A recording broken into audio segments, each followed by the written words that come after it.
Mga boss idol, magandang araw sa inyo.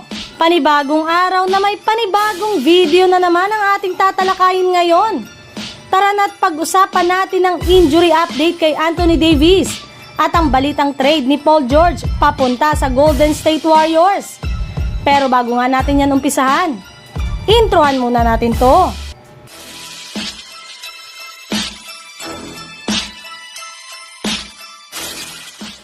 Halina't pag-usapan natin ang balitang injury update kay Anthony Davis.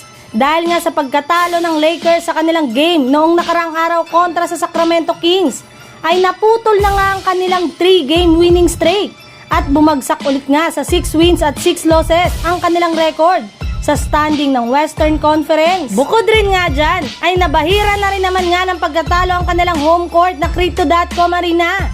At isa nga sa tinuturong dahilan ng kanilang pagkatalo kontra sa Kings ay walang iba kundi si Anthony Davis na bigla na lamang lumamya ang performance ngayong araw matapos niyang makamatch up si Domantas Sabonis. Kaya hindi na nga siya nakaligtas mula sa mga pambabatikos mula sa mga Lakers fans.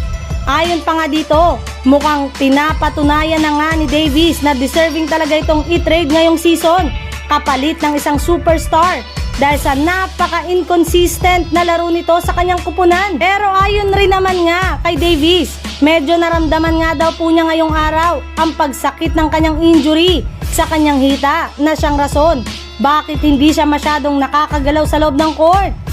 Ayon rin naman nga kay LeBron James na nakapagtala ng triple-double, hindi rin naman nga siya nag-aalala sa kanyang teammate na si Anthony Davis, gayong sigurado nga na makakabawi ito sa kanilang mga susunod na laban. Sa ibang balita naman, patungkol sa trade ni Paul George papunta sa Golden State Warriors.